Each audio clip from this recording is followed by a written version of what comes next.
कभी साथ फेरे, कभी साथ जीने मरने की कस्में, लेकिन आजकल रिश्ते शादी का नहीं सजा का लगने लगा है। राजा और सोनम रघुवंशी की कहानी हो या हो मुस्कान की, जिसने अपने ही पति को मारकर ड्रम में डाल दिया। क्या हुआ हमारे समाज को? प्यार अब नफरत में क्यों बदल रहा है? आइए जानते हैं आलोक श्रीवास्तव से कि ऐसा क्यों है और एस्ट्रोलॉजी के हिसाब से इसके क्या उपाय हैं। छोटी सी बात हम बताते हैं। पति पत्नी के बीच में बहुत ट्रेंडिंग है आज के डेट में। रिश्ते बनते हैं, रिश्ते बहुत जल्दी टूट रहे हैं। शादियां तो मतलब क्षण भर में टूट जाती हैं। क्षण भर में टूट जाती हैं। उसका मुख्य कारण हम सभी हैं। उसका जो मुख्य कारण है ना, हम सभी हैं। नॉर्मली हम लोग जो क्या, अभी किसी जानकार से पूछेंगे, किसी बड़े बुजुर्ग से पूछेंगे तो पूछेंगे आजकल रिश्ते क्यों नहीं टिक रहे हैं, तो वो बोलेंगे यार आजकल के बच्चों में पेशेंस ही नहीं है, आजकल के बच्चों में ईगो बहुत हो गया है, आजकल के बच्चे किसी की बात सुनना ही नहीं चाहते हैं, आजकल के बच्चे किसी की बात मानते ही नहीं है, रिश्तों को अहमियत दे ही नहीं रहे हैं। ऐसा क्यों हो रहा? ये बहुत मतलब एक धधकता हुआ टॉपिक है कि ऐसा क्यों हो रहा है। ऐसा इसलिए हो रहा है क्योंकि हमारी ग्रहें खराब हैं।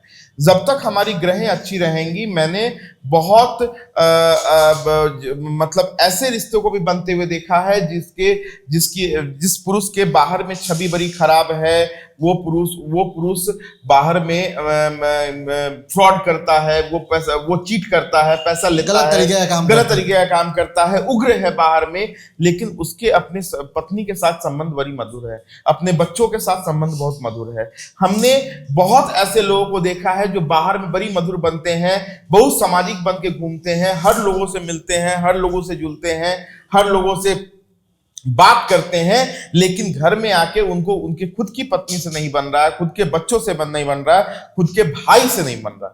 ठीक है, तो इसमें कहीं ना कहीं नहीं, 100% ग्रह ही जिम्मेवार है और ग्रह के कारण होता है। जैसे कि अगर आपका मंगल खराब है तो आपका भाई भाई में नहीं बनेगा। मंगल खराब है, मंगल बहुत बड़ा कारक है। यकीन मानिए, मंगल एक ऐसा ग्रह है जो बहुत बड़ा कारक है बहुत सारे रिश्तों को खराब करने में। चाहे वो पति पत्नी का रिश्ता हो, चाहे वो भाई भाई का रिश्ता हो, चाहे वो बच्चों के साथ, छोटे संतान के साथ आपका रिश्ता हो। छोटे संतान को भी कहीं ना कहीं मंगल देखता है, तो छोटे संतान के साथ अगर रिश्ता हो तो वो भी मंगल ही है। तो मंगल बहुत बड़ा कारक है और इसलिए हमारे गुरुओं ने, हमारे शास्त्र ने हमेशा कहा कि हनुमान जी कोई भी पूजा आप कीजिए, हनुमान चालीसा का पाठ कीजिए, हनुमान चालीसा पढ़िए। हनुमान चालीसा पढ़ने से क्या होता है? हमारा मंगल ठीक होता है। मंगल क्या है? मंगल हमारी सौर्यता है, मंगल हमारी उग्रता है, मंगल हमारे अंदर का आग है, ज्वाला है, जो हमारे अंदर जो ज्वाला है ना, वो हमारा मंगल है। मंगल एनर्जी को रिजेंबल कर रहा है। एनर्जी है और एक एनर्जी है। अब जब एनर्जी इम्बैलेंस हो जाएगी आपके अंदर, तो आप कभी चीजों को बर्दाश्त ही नहीं करोगे।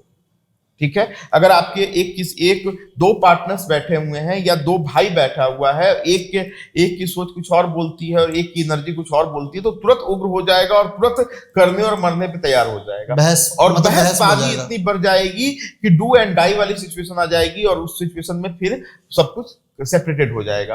तो मंगल को मैं मानता हूं, मैंने इतनी सारी कुंडलियां देखी हैं, आज 30-35 हजार कुंडली देखने के बाद मैंने ये माना है, मैंने ये जाना है कि कहीं ना कहीं मंगल बहुत बड़ा कारक है। और जिन लोगों के भी रिश्ते बहुत अच्छे नहीं बन पा रहे हैं, जिन लोगों के रिश्तों में कहीं ना कहीं प्रॉब्लम है, उनका एक ऐसे, ये पार्टिकुलर सबके लिए ऐसा नहीं है कि सबको ये सूट करेगा, लेकिन एक कम्युनिटी को ये करेगा। हाँ, एक बड़ी कम्युनिटी को ये रिलीफ दे सकता है कि अगर हम लोग हनुमान चालीसा का पाठ करें, मंगलवार के दिन नॉनवेज कम से कम नहीं खाए। जो लोग नॉनवेज खाते हैं, नॉनवेज तो ऐसे सनातन धर्म मना ही करता है खाने को, लेकिन अगर लोग खाते भी हैं, वो लोग नॉनवेज नहीं खाए मंगलवार को। यथासंभव आप जिस भगवान को, हनुमान जी के मंदिर जाना है जाइए, लेकिन आप जिस भी भगवान को मानते हैं, क्योंकि हनुमान जी जो है ना प्रभु के ही सेवक है, श्री राम के सेवक है, कृष्ण के ही सेवक है वो तो। और राम के भी नाम लेते हैं और सब एक ही है, ब्रह्मा विष्णु में सब एक ही है। तो कहीं ना कहीं जिस भगवान को भी अगर आप मानते हैं ना, उस भगवान के भी मंदिर जरूर जाइए मंगलवार के दिन। हो सके तो लोगों को मीठा खिलाइए।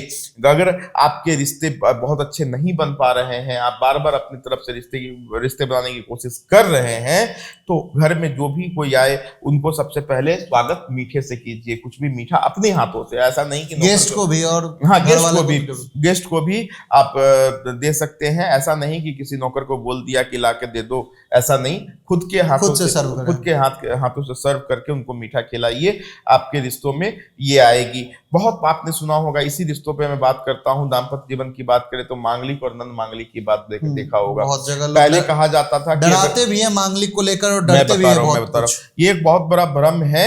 मंगल के बारे में कहा जाता है कि पहले कहा जाता था और अभी भी बहुत सारे लोग ऐसा कहते हैं कि मांगलिक का शादी अगर नन मांगलिक से हो जाए तो एक पार्टनर की मृत्यु हो जाती है। ऐसा एकदम नहीं होता है, लेकिन अगर मांगलिक की शादी नन मांगलिक से हो जाए तो किसी न किसी प्रकार का कमी तो आ ही जाता है, चाहे वो फिनेंशियल हो, चाहे वो क्लेश हो, चाहे वो कुछ भी हो, मतलब कुछ उथल पुथल जरूर होगा। कुछ उथल पुथल हो सकता है कि अगर मंगल बैलेंस नहीं हो। क्योंकि मंगल क्या होता है, मैंने बोला जैसे हमने डिस्कस किया कि मंगल एनर्जी होता है, तो एनर्जी अगर इनबैलेंस हो जाएगी, दो एनर्जी, क्योंकि क्या होता है जब हम लोग दाम्पत्य जीवन में बनते हैं, प्रणय सूत्र में बनते हैं, तो हम लोग का कहते हैं ना, दो जिस्म और एक जान हो जाते हैं, ठीक है। तो हम लोग की सारी एनर्जी कोलाइड कर जाती है। वो जितना पूजा पाठ और जितना रस्म होता है ना हमारे विवाह में, वो इसीलिए होता है कि हमारी एनर्जी को मिलाया जाता है, तो सारी एनर्जी हमारी एक हो जाती है, तो हम लोग एनर्जी को शेयर करना शुरू कर देते हैं। तो कहीं ना कहीं अगर एक पार्टनर मांगलिक है और एक पार्टनर नन मांगलिक है तो इसका पूरा फर्क आपके जीवन पे जरूर पड़ेगा, इसमें कहीं से कोई दो राय नहीं है। तो इस बात का जरूर ख्याल रखिए। लेकिन आजकल के बच्चे और ये इस मोहब्बत वाले दौर में, अच्छा एक और चीज था, जैसे पुराने जमाने में लोग कुंडली पे बहुत भरोसा करते थे, कुंडली मिलाना, गुण मिलाना, और जैसे सब नया दौर कहें तो कुंडली के पीछे और गुण मिलाने के पीछे नहीं, तो इसका क्या लॉजिक था? मैं ये बात तो नहीं मानूंगा कि नए दौर में नहीं, नए दौर में भी लोग विश्वास कर रहे हैं, लेकिन हमने एक वर्ड का इस्तेमाल किया था कि हम लोग इतने लालची हो गए हैं, अपने चीजों को लेकर इतना अग्रसर हो गए हैं कि हमको हर हालत में वो पाना होता है, तो हम लोग कोई कुछ बुरा कह नहीं दे इस चक्कर में मिलाते नहीं है, लालसा होती है। मैंने बहुत सारे ऐसे पति पत्नियों को देखा है जो शादी के 10 साल बाद भी आते हैं ऐसे ही मिलने, किसी दूसरे कारण से आते, लेकिन एक बार जरूर बोलते हैं कि जरा मेरे और मेरे पत्नी का कुंडली मिला के तो देखिए मिल रहा है कि नहीं। तो क्या कुंडली मिलाना मतलब सच में बता पाएगा कि उनका दाम्पत्य जीवन आगे कैसा जाएगा? देखिए, कुंडली मिलाने का भी दो तरीका, भी गुण मिलान लोग करते हैं। देखिए, गुण का क्या है, गुण मिलान करने से अच्छा है कि दोनों का स्वभाव मिलान करे, दोनों की एनर्जी मिलान करे। देखिए, एक शादीशुदा एक दाम्पत्य जीवन में जो सबसे इंपॉर्टेंट चीज होता है वो दो चीजें होती हैं।